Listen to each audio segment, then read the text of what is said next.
When the first musical number happened, it was very obvious that most of my audience had no idea this was a musical because they were hiding. I've been telling everyone, they've been hiding that aspect in all the marketing. You know, Katria, I told her it was musical. She was surprised. Most people have been surprised by this. You know, people in the mainstream are just not in the know. Like, again, because we're in a little bubble, Chad. Like, really, we're in a very small bubble when it comes to just us talking about movies, overanalyzing movies, you know, following news and all thing, right? But I think a good segment of my audience was very surprised by that because people were going like, wait, what? And this one guy, his name was Andre, and I know his name was Andre, was like, oh, this is a musical? Andre don't do musicals. And I was like, all right, thank you for letting us know, Andre. I thought that was hilarious. Talking in the third person. Andre don't do musicals, baby. Andre is king. Andre was fucking hilarious. I was like, oh my God, that is so funny. All right, guys, let's go ahead and move on to my review for Joker, Folie, Deux. So I actually want to start off by saying that I did like 2019's Joker. You know, I didn't love it. I didn't love the movie, but I thought it was well shot, had great cinematography, and a great score. And Joaquin Phoenix, I think, did a really good job playing a different take, a different iteration of the Joker. However, I thought the film's messaging was quite muddled, and like everyone aside from Phoenix was underwritten and very one-dimensional to me. You know, to me, it's a good movie with some flaws. And, you know, it also came out in a year where there were just so many amazing movies, you know, better movies in my estimation, like Parasite, 1917, The Lighthouse, Uncut Gems. I mean, you name it, right? And just as an aside, you know, before I really, you know, get into it, I thought the media's coverage of Joker leading up to its release was very irresponsible and sensationalist. Like you looked at any you know, daytime morning news program or evening news program, they were saying like, oh, this movie, it's gonna cause chaos and mass hysteria and you know, the people are in danger and everything, so much so that drummed up all this weird panic among some people and even the theater chains where they were literally like putting posters. I remember seeing this, putting out posters saying like, well, we care about the safety of our audience and yada, yada, yada. They had like police in the parking lots. They had police inside the theaters. I was actually profiled when I went to go see Joker. There was a cop right there, and it was so funny, Chad, because it was like, there was this one couple in front of me. It was not a white couple. But they got their tickets, like 2 for Joker, please, and they went in. And then this cop was looking at me, a single white male. It was like foremost target identified, and I got patted down. I got profiled. I'm like, I don't like this. And then I got my ticket, getting a very nasty look from the ticket attendant. No, they weren't giving me a nasty look. But went there. Another cop there also profiled me. And eventually I sat down, I watched the movie, and, you know, as I described, I liked it. I think it has some good stuff in it, and there's some stuff that I feel like is flawed. But I feel like just all the sensationalist media surrounding the film was completely unfounded. It was almost as if the media like wanted it to cause violence, and it just did. Matter of fact, Frozen 2 was a more violent movie than Joker. There was actual people fighting in the audience for like a screening, which was so funny. But I thought that was completely ridiculous. You know, it's egg on the face of the media for trying to drum up something from the movie. The movie was fine. You know, I liked it. And I like the idea of doing more kind of standalone comic book movies, whether it be for Marvel or for DC. You know, Elseworld stories to keep the subgenre interesting and healthy. I think that's a great thing, whether you like the movie or not. And I can totally understand different sides, liking the movie and not liking the movie. Plus, they also said it was just going to be a one-off, so perfect. But, you know, the movie made over $1 billion worldwide. As far as I know, it's still the highest grossing R-rated movie of all time, you know, and it was nominated and won many accolades. So a sequel was announced not too long afterward, with, many people concerned by that. While concerned, I wasn't against the idea of a sequel. I wouldn't, as I said before, I wouldn't mind exploring more of this world if you have a great story in mind for Joker. Again, if you have a great story, if you have a great idea. So when it was announced the sequel is going to be called Folie, Deux, which personally I think sounds pretentious, and it was going to be a jukebox musical, a movie featuring cover songs, I think I and everyone else was asking the question, why? Why are you making a musical sequel to a very dark, gritty, and disturbing film, a very dark and disturbing character piece? It doesn't sound like, to me, you're making it for the people that liked or even loved the original movie, or people that hated the original film. Well, I won't bother to pad out this preamble. Believe me, Joker Folie Deux has enough padding as is. The sequel is a complete mess from top to bottom. And while Phoenix is mostly doing a good job with his performance in the film, there's some great cinematography, and the score is quite good too. This film's story is completely nonsensical and just honestly downright terrible.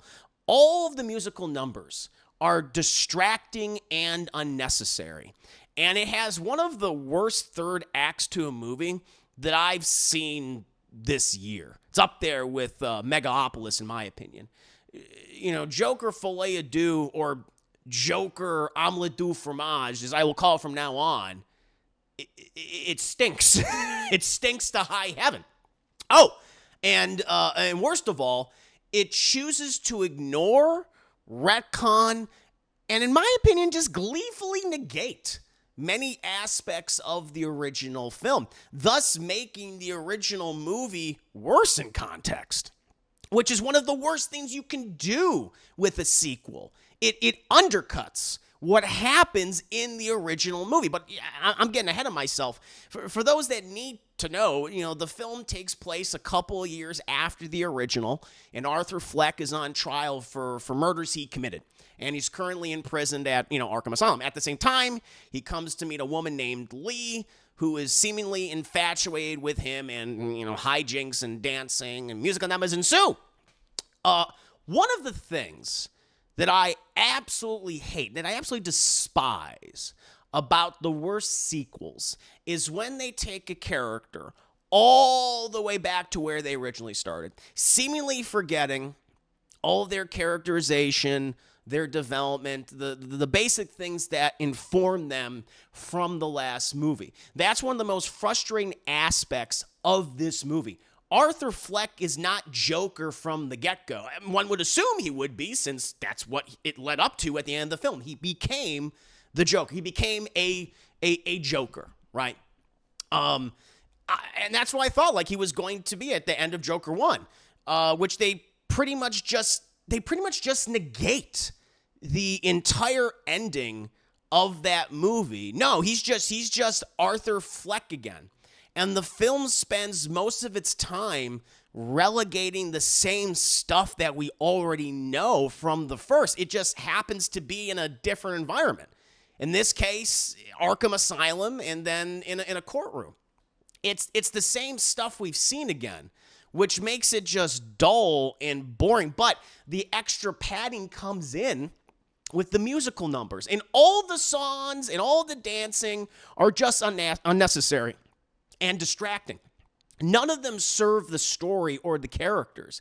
It just drags out the running time. And the movie is way too long as it is. Now when it comes to most musicals, the songs, they serve the story, the characters, and they push the narrative forward. That's what they're supposed to do, at least whether the musical's good or bad. Not in this movie. They don't add anything. Matter of fact, Joker even says at one point, or Arthur even says at one point, stop singing. And I completely agree with him. I just don't understand why the musical element is here at all. It simply serves no purpose other than making it feel like it's 3 hours long. You know, it's just like, well, we're going to make it a musical. It's almost like, well, we want Lady Gaga, so even though she is a good actress, as we've seen in some of her previous work, certainly in A Star Is Born, that remake, it was like, well, we got Lady Gaga, so we should just turn it into a musical. It kind of feels like that to me. You know, and when it comes to the characters, speaking of the characters, it doubles down on just one of my criticisms of the first movie in that, and again, aside from Phoenix, everyone is underwritten. Everyone is underwritten for the most part and just feels very one-dimensional. Like, Joaquin Phoenix, for what he's given, again, for the most part, like he's doing a good enough job. He has some scenes that do stand out that I actually liked, even though it just feels like we're back to ground zero with him. We're at just stage one with him. It was like, so we're just ignoring everything that kind of like happened in the previous film where he became the Joker, where he was finally embraced and recognized by the city, and he was a fucking murderer. By the end, like the film starts to be like, well, maybe he's not that way. Maybe it's something else. And I'm just like, but you're kind of backtracking in a thing that people were fascinated by, that they were interested in with the Joker. You know, this evolution story, this de-evolution story. Now you're just saying like, well, maybe not. It's such a bizarre choice, and I just don't understand it. It's almost as if, and I'll touch on this again. It's almost as if Todd Phillips was just like, he's almost resentful towards the people that embraced the movie and that also like hated the movie and wanted to create something and wanted to present the character, and again, that no side would like. Utterly bizarre. Lady Gaga is completely wasted as Harley Quinn, or is Lee. She's not Harley Quinn in this movie. I know she's Harleen Quinzel, you know, that's her name. But they also call her Lee, and they do something that kind of hints at her backstory that's similar to her background from Batman the Animated Series, and also when she's eventually incorporated into the comics. But aside from that's it. She's pretty much just there to sing. That's what they have her for. And listen, Lady Gaga is a very talented singer, obviously, to say the least, you know, and musician and composer. There's no question about that. I'm not denying that. I as ignorant as I am when it comes to music, and I've admitted that. I have seen her stuff, I've heard her stuff, and she's great. But she's also a great actress, but they just, because there's so little written for her, and because she and everyone else is so one-dimensional, like the interesting aspect of this movie, at least what I thought would interest me, would be the relationship between Joker and Harley Quinn. And it's just kind of like an afterthought. It's just kind of like window dressing into this character, this repeated character study again of Arthur Fleck. And at that point, it's just like, then why even have it there? And I just don't understand the fact that the Joker and Harley Quinn relationship has not been done well in live action. It was horrible. Speaking of window dressing, it was horribly treated in David Ayer's Suicide Squad from 2016, whatever the year that came out.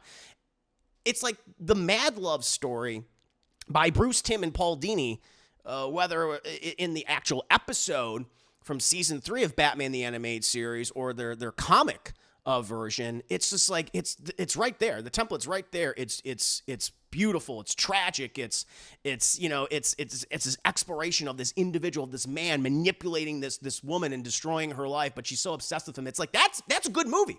Like I actually would love to see a live action version of just call it Joker and Harley Quinn, Mad Love. Like that's a good idea. But they don't really do anything with it except like, well, let's just have a song and dance number with them, you know, just kind of gyrating against each other. I was like, that's great and all, but can we actually like get to the psychology of this, how messed up the relationship is? No. Todd Phillips, he's not interested in that, okay? He wants them to sing and dance, goddammit, and that's what they do, and that's what they do, which is incredibly disappointing. Everyone else in the movie is superfluous. No one else matters. Brendan Gleeson, who plays this very abusive Arkham guard, He's fun. Again, he's like, these are all talented people in the movie. Like, all these actors, they're just, the material is not there for them. They're all underused. And they're not necessarily bad. They're just kind of like, they're just there, right? That applies to Brendan Gleeson. Catherine Keener, she plays, of course, very talented as well. She plays Arthur's lawyer in the movie. She's arguing that the Joker is it's another personality. He has dissociative identity disorder. That's really what it is. They don't really give her much to do. Zazie Beetz comes back, from the original film. And this is when we start to get into some weird stuff with the film is it puts into question all the events of the first movie. Because, and again, you don't know, because so many of the scenes in this film are maybe hallucinations, and sometimes they're not, and you don't really know what's real, and so you just kind of get confused. But then it has people come in and they contradict events from the original movie, where it's just like, all right, so none of that fucking happened, and it's just frustrating. And they do that with her character. I am not familiar with this actor, Harry Lottie. Harry Lottie plays Harvey Dent, of course, a very well-known character in DC in the Batman mythos. And he's, the newly elected DA of Gotham City.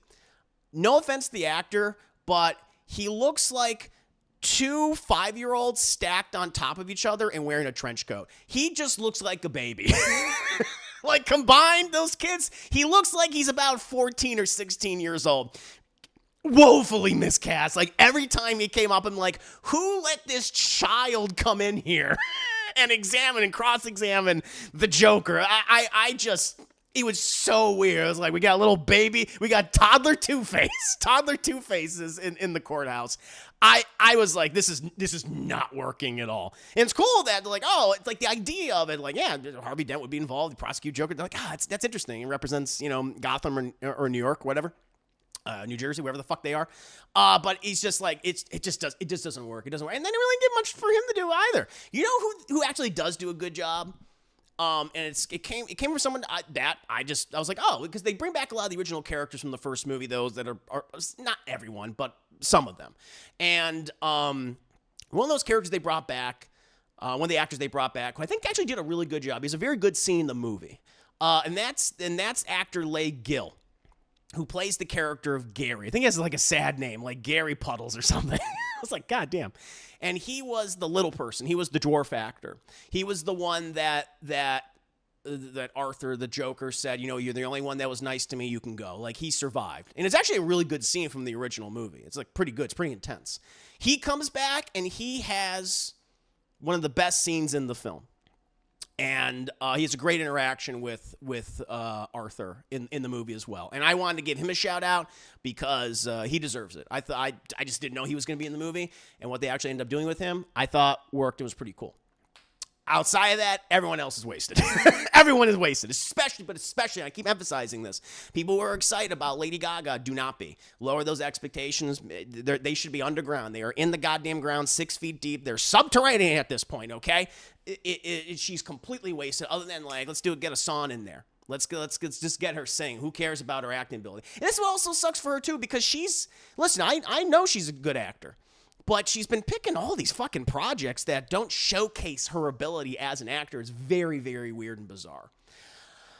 But, so many of these scenes, so much of this movie, it negates so much of the last film. And that's going to be the thing that's going to piss people off. Saying certain things didn't happen, or just completely not acknowledging them whatsoever. Especially the ending of the original movie. The third act is just going to piss people off on both sides. On both sides of the fence when it comes to the first film. Because of what happens, it makes so much of the original movie irrelevant. Almost like it's apologizing for the original movie and what Todd Phillips made. It's a film that feels like it dismisses the fans of the Joker, those that like DC in general, those that like musicals, and those that both liked and disliked the original movie. It does something, I guess, kind of special. It just unites everyone in saying, who is this movie for?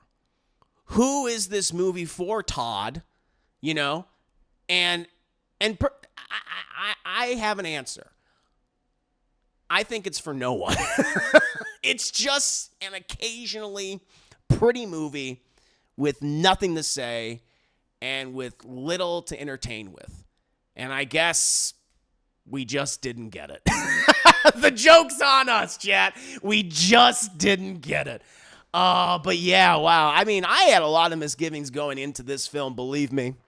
But I just didn't expect it to be as bad and disappointing as it is. And again, outside of Phoenix, who I just feel like he's doing a good job. A lot of it's stuff we've already seen him do. And it's shot well and it has a good score. But everything else is just, it doesn't work. The story's just bad. They got maybe like an hour worth of material, if that, and the rest is padded out by musical numbers that that fail to impress.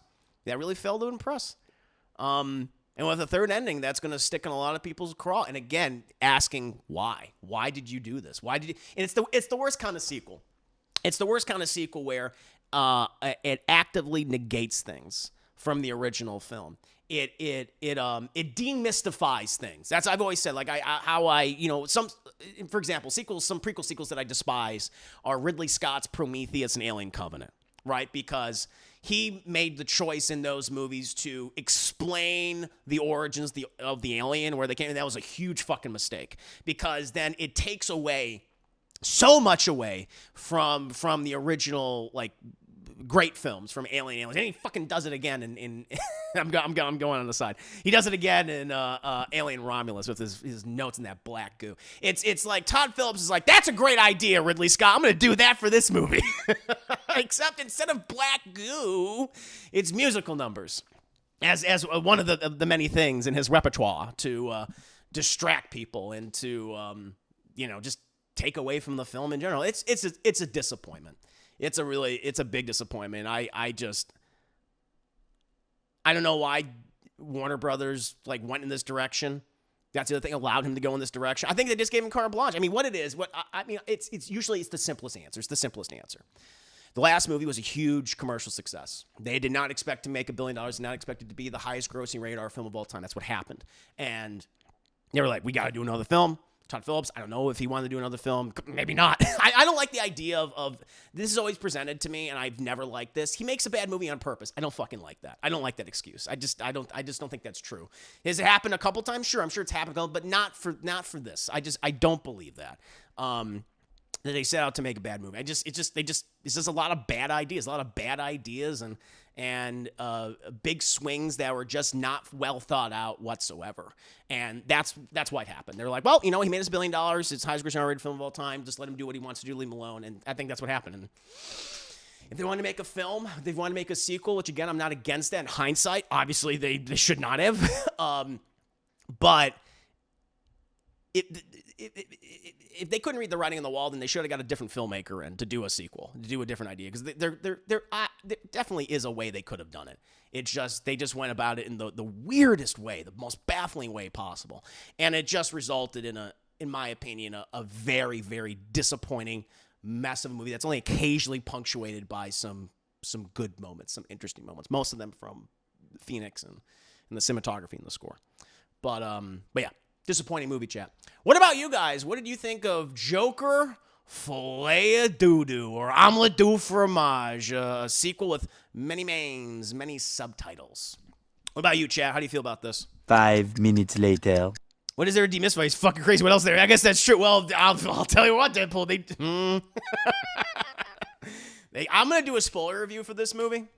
I'm going to do it on Monday because I want to get into some of the details as to what they negate and they take away from the original film. It just doesn't make sense. Also, another thing that's weird. So they constantly, they go back and forth talking about, where they are, their location. Because sometimes they say, we're in New York, New York City. And then other times they say we're in Gotham. I'm just like, wait a minute, I thought we were in Gotham. But then you have some characters, talking about New York as if Gotham is New York. And I don't know, I don't understand that whatsoever. It's very, very odd. And I don't know if that was there's definitely continuity errors in this movie. And the editing's all over the place. And I don't think they know like what is technically happening and what is a hallucination. Like they're not consistent with that, and you just kind of left confused. But I did notice that they constantly say either it's New York or Gotham. Like, which one is it? So, how's the production, the musical numbers? I listen. The production design I think is good. Like all the costuming, there's some great sets. Like the lighting, all that. It's like wow, this is well put together. I don't think the musical numbers are anything to write home about. I think they're all kind of like, yeah, sometimes they look good, but it's just like, okay, why are we doing this? Like they don't serve, the thing is the musical numbers of like for music, like so many musicals is that the songs serve the story. They serve the characters. Like they're telling us something about the person and then that develops them, right? It makes them richer. Like none of the songs have anything to do with what's happening. We just go into a song. It's like we could be in the middle of a goddamn conversation. It's like, let's do a song right now. It's like, but that's not serving a purpose. Like they actively interrupt the flow of the story. And there's not many musicals that I'm sure this has happened before, but for myself, I can't think of many songs and musicals that feel like they're interrupting the story. But this one absolutely does. They just serve no purpose. They're just there to look colorful. They're just there to, in my opinion, pad out the running time. It has to be that. It's one of those two things because it looks cool and it pads out the running time. But no, they're not. Yeah, they're not big. They're not big showstoppers at all. They're just not. They're just like, all right. And it's all covers. It's all covers. It's a jukebox musical. Do you sabotage this movie on purpose? See, I don't like the idea. I just don't think that's people like, oh, they made a bad movie on purpose. I don't like there's two things where people, not saying that you do this, Dilmer, I'm not saying you do this, but like in people's like defense of a movie or for whatever reason, or like the art crowd, like the film Twitter, if you will, it's like, well, it's bad on purpose. I don't like that. Yeah, that frustrates me. It's either it's bad on purpose or, well, they just set out to make the movie they make. That's like a fallback thing where it's like, cause you can't, that gets to the point where it's like you can't defend the movie itself, and so you just kind of fall back on those two things. I'm just like, I don't think that's what's happening. I just feel like Todd Phillips just kind of didn't know what the fuck he was doing. And he got carte blanche to do that. Let's see here. Phillips one of WB's big tour directors. He's made basically every movie of his there, so I imagine there's inherently trust him. Yeah, I think that's it. They just like, well, do what you made us $1 billion, so here we go. Bugs Dap, totally agree with Chris. Why make a bad sequel on purpose? Yeah. Arrow Senpai, he just says, it gave me diarrhea. It gave me the squirts. Bishop, I know I mentioned on YouTube review, but Joker 2 reminded me of another recently released film and how to execute this movie. I don't want to say here in case of spoilers in a way. It's 1.5 out of interesting. I mentioned the YouTube review, but Joker 2 reminded me of another recently released film. Oh, did you comment on my out of theater reaction? Is that what you're talking about? It does have, I don't know if you mentioned, like, compared to, were you the one that compared to Megalopolis? It has some of that. Definitely has some of that where it's just incoherent. I agree. Let's see what else you guys are saying. He's not my Joker, Todd. Chris is John Connor. Space Cowboy. A Joker, more like mediocre to me. For a movie that has no business existing, it certainly does that. I still enjoyed Phoenix's performance and actually really liked Brendan Gleeson a lot. Guy I thought was just fine, honestly, like what they did with the ending. See, I didn't like the ending, but fair. But with that said, the rest of the movie comes across as a unnecessary sequel that is. And as for the musical numbers, not only do they not work and stop the movie, but they unintentionally comedy go. Oh, sure. Yeah. He's also been saying in interviews that he has no desire to make a third movie. So don't worry. But the end of the movie, yes, that's definitive. I'll say that. Sounds like he went out of his way to ensure they would always be the case of the actual movie. I mean, yeah, they're not doing a sequel. They're not doing a spinoff. Like, some people are saying, like, oh, they're going to do a spinoff of Lady Gaga. No way. I can't think of anyone who has been like, oh, yeah, Lady Gaga, she was the star. She's not. She's just not. And I don't think it's really her fault. It's just, they just had her there to sing. That's really it. Who's a better musical, Joker 2 from Justin to Kelly? I don't know what that is. I'm sure what that is. He's not my Joker. Certainly he's not. That's the other thing. Listen, because one of the big criticisms of the original movie, like, I wasn't too bothered by it. It's like, hey, this is just a different iteration of the Joker. It's more standalone, so I was okay with it. But people that were like, we were like, okay, we finally worked towards that Joker at the end of the movie where, okay, he is the Joker. That's, because people were upset, like, it's not the typical Crown Prince of Crime. It's not Clown Prince of Crime, excuse me. It's not, like, that was like something that bothered folks. It's gonna really bother you then this movie because he's just not the Joker. He's back at square one again. It was like, what the fuck happened? It was so weird. Oh man. So is it better than Madam Web? Yeah, it's better than Madam Web. Yes. Yeah, because Madam Web, there's not a single good performance in that movie. And as many issues as I have with what happens with Arthur's character, Joker's character, Phoenix is doing a good job for the most part for what he's working with. And the movie looks great. The movie does have a good look, and it has a wonderful score. There's no question. Like, I'll highlight things about it that do work that I think are good. Madam Web's got none of that. Like, no one's given a good performance. The score, I can't remember the score from Madam Web. I think very uninspired. And the movie looks like shit, too. The cinematography is just bad. It's an ugly-looking film. It's very flat. This movie's not flat. Like, there was craftsmanship put into it. It's the aesthetics. None of the story. The story and the majority of the characters, aside from Phoenix's Joker to a degree, none of them work, in my opinion. He make a bad movie on purpose. He just needs to rip off everything. Yeah, I know. That's the thing. He should have just ripped off, like, because, yeah, that's another accusation. And I think it's true. You know, Joker is, it's a tax driver ripoff. It's a tax driver ripoff of King of Comedy. And that's okay. You know, just like, yep, that's where I borrowed it from. I ripped it off from. Tarantino made it his entire career. His entire career is ripping off other people. But he does it well. Do it well. My whole thing is, it's okay if you're going to be a ripoff, but you got to be a good ripoff. Like, you need to nail that, right? Or be a ripoff and you're unintentionally funny. I can make fun of you. But it needed to be, and I think Joker 2019, with its flaws, and I'm not one of those guys who's like, this was the best movie of 2019. It's not. I don't think it is. But nor was I one of those people saying, like, this movie is awful, it's trash, yada, yada. I guess I'm definitely more in the positive camp, more in the middle, if you will. Like, I think it has flaws, and I highlighted those flaws, things that, like, I don't think this worked, and this bothered me. But there's stuff that did work. And, yeah, but he definitely ripped off Taxi Driver and King of Comedy, and I feel like he succeeded for the most part in the ripping off of those two movies. Here, it's just like, you can maybe point to some of the things he's ripping off, but it's not done well. So it brings back those criticisms again. They're louder now, and justifiably so. Let's see here. The whole thing with that last Matrix movie of people saying it was bad on purpose, I don't believe that. I don't believe that. Never made sense to me because there's a scene that's directly influenced by Lana Wachowski's suicide attempt. That's not something you put in your movie if you're actively trying to make it shit. Yeah, and I've said this before, I just think the Wachowskis are shot as filmmakers. I don't think they made a good movie this century. You know, I think they're incredibly overrated as filmmakers. So yeah, they just, or in case of Lana, she just made a bad movie. She made a really bad movie, which is saying something. Because they made a lot of bad films in these last 25 years. Darkness is someone with a degree in film production. Nobody sets out to make a bad. Exactly. They're simply too hard to make. Yes. Yeah. they just fucked it up. Todd Phillips fucked it up. He blew it. He blew it. I should have stuck with what worked in the first movie and built on it. Yeah, if I wanted to watch a movie, but yeah, that's going to be the biggest thing that people are going to be. It's what we were all questioning from the very beginning was announced it's going to be a musical. Why is this a musical? And it's the same question I asked after watching the film. Why is this a musical? There's no explanation for it. I don't know. I don't know. I would love for Todd to come down and say, like, why did you make this a musical? And, like, who is the movie then for? You know?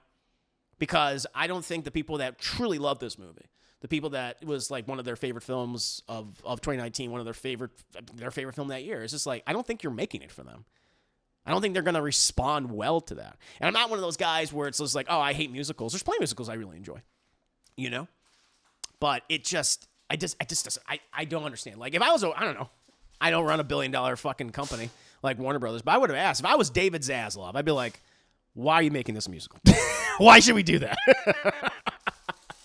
And I feel like maybe the only answer Todd Phillips would have is like, well, I want to do something different. I'm just like, but how is the music serve the story? And I think at that point he would be caught because none of the music serves the story. And that's what I keep saying is musicals, the music serves the story. It serves the story itself and it serves the characters. This one does not. It's very bizarre. Could have ripped off California Natural Born Killers. I mean, so many movies you could have ripped off. So many movies you could have ripped off. Hell, fucking Sweeney Todd. If you want to do like a fucked up romance, that would have been interesting. Look at Sweeney Todd, Tim Burton's Sweeney Todd, or the original stage theater, or the stage version. If the first movie is the dumb kid in class supposedly copying the smart kid's answer on a quiz, it sounds like the smart kid changing classes or seats. So now the dumb kid is just picking random answers with the new guy. I think that's what happens. Just random stuff. Any random stuff. Oh, any Batman references? I mean, other than being in Gotham, you see Harvey Dent and stuff and stuff like that, and just the Joker and the Arkham of it all. You know, I mean, there's that, but nothing to. It's not like Batman. Batman doesn't show up in the movie. There's no mass hallucination of Arthur being confronted by Batman. Nothing like that. Bad Boy Todd Phillips can't make a good movie the first time around. Usually coughs. Due date. I hate that movie. But fair. By the time it returns to something, it's been pretty bad. I like The Hangover. Me too. Both of those sequels were unnecessary. The Hangover 2 is so bad. So bad. Same goes for this. It's like 50 better musicals you could come and watch. Yeah, sure. Yeah. There's a ton. Chicago, Sweeney Todd, Mary Poppins. Yeah. Mean Girls musical. Yeah, I keep forgetting those musical. Maybe just, he just did it to make it different. He's like, I want to make it different. But it just doesn't serve anything. That didn't make Taxi Cab 2, so why would I be able to build off Joker? Todd Phillips. A taxi driver. No, I got you. Yeah, I know. I bet if Scorsese did, he'd be like, oh, don't worry, I got an idea for it. They want to rip off a movie that could have also ripped off a Joker and Harley Quinn story? Well, I know. Yeah. You see the Wayne Building one shot? So there you go. See Wayne Tower. But there's no Batman. There's no Batman in the movie. That'd be interesting that could have been a possibility. Like, what would Batman be like in this world? That's interesting. But there's no, like, obvious Batman reference. It's one of the films that should have never got a sequel. No, yeah. In hindsight, it doesn't work. And there's no Batman, then don't make another Joker movie. Was American Psycho? Watch it. Yes, Arizona. That's what we're going to be doing serial killers. So, but there you go. But yeah, chat, overall, Joker, Folie, Deux, it's very much doo-doo. It's a huge disappointment. You know, I have to think about, like, will it make my worst of list? Maybe. I had to think about it. I have seen some stinkers this year. I had a pretty thick list of films, and I've seen some really bad movies since I originally did my worst of the year so far, which was back in July. So there's been other stinkers since then. Megalopolis most recently, just, probably the stink. Like, Megalopolis is still worse than this movie, I would say. Absolutely worse. But, because that was just like that movie was like a headache. It was a headache, like, put on the screen, just dull throbbing. Like, no one gives a good performance in that film. And it's ugly. The other thing about Megalopolis, too, it's ugly. It's ugly all the way through. Oh, God. But Folie Deux ain't a good movie. Did I say Metalocalypse? Megalopolis. It's the Franny Coppola's new bowel movement. Just came out with it. But it's a metaphor of the American dystopia, Chris. I know. I've been told. I know, because, like, literally Larry Fishburne is just kind of, like, screaming that at me throughout the entire movie as he's narrating. It's not subtext, Chad. It's just text, and they're reading it to me. Oh, man. Yeah, but there you go, Chad. Joker, Folie Deux. Bad. Yeah, I think, and I'm very curious to see how this movie's not going to do well. Like, obviously, critically, it's not. Like, critics and audiences seem to be completely on the same page with this one.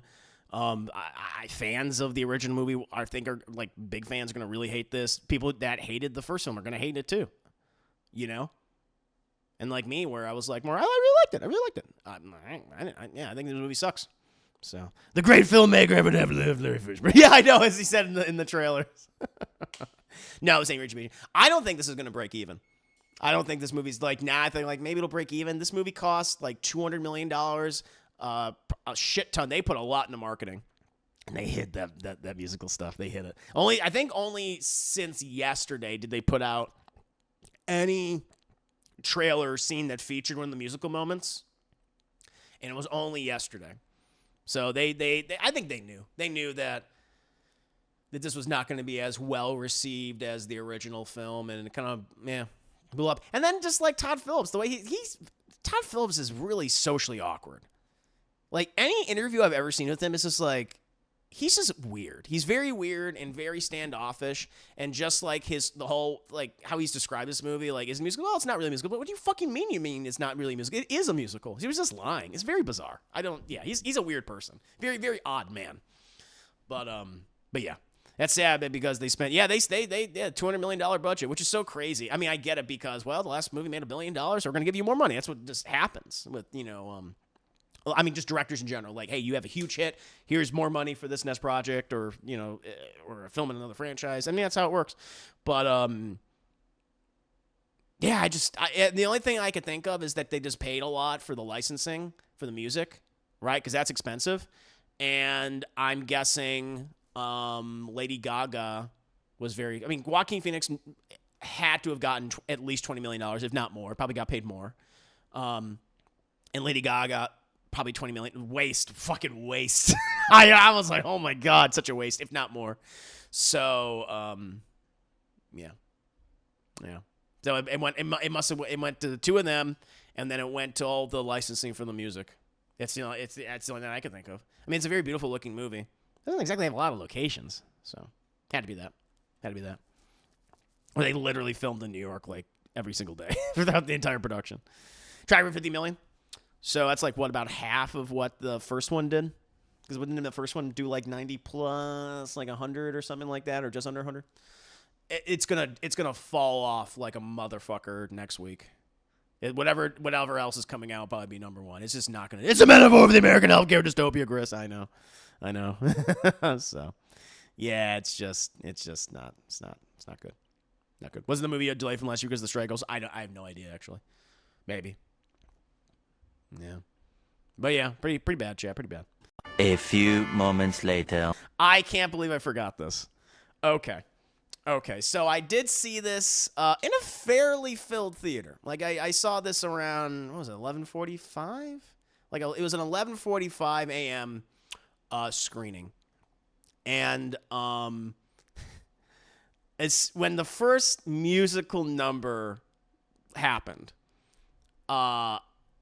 it was very obvious that most of my audience had no idea this was a musical because they were hiding. I've been telling everyone. They've been hiding that aspect in all the marketing. You know, Katria, I told her it was musical. She was surprised. Most people have been surprised by this. You know, people in the mainstream are just not in the know. Like, again, because we're in a little bubble, chat. Like, really, we're in a very small bubble when it comes to just us talking about movies, overanalyzing movies, you know, following news and all thing, right? But I think a good segment of my audience was very surprised by that because people were going like, wait, what? And this one guy, his name was Andre, and I know his name was Andre, was like, oh, this is a musical? Andre don't do musicals. And I was like, all right, thank you for letting us know, Andre. I thought that was hilarious. Talking in the third person. Andre don't do musicals, baby. Andre's kick. Andre was fucking hilarious. I was like, oh my God, that is so funny. I was like, I was thinking, I totally forgot about it. You know what? Because the rest of the movie happened. The whole rest of the movie happened. Andre also left the theater. He left halfway through. He was like, because as we know, what do we know, chat? Andre doesn't do musicals. Better. He speaks in the third person. I love that. That fucking kill. Listen, as much as I dislike this film, and again, there's some positive things I can point to. Like, I want to be very, very fair. But overall, I really did not like this movie, and I feel like it shits on the first film. Huge mistake. I will at least have that memory. I will at least have that memory of Andre watching Joker, Folie, Deux, and Andre saying, Andre doesn't do musicals. And then him leaving halfway through. Oh, it's so funny. So that was a good. I did like that. The review continues. I'm sorry. I had to bring that up. I had to bring that up because that made me laugh. That made me laugh.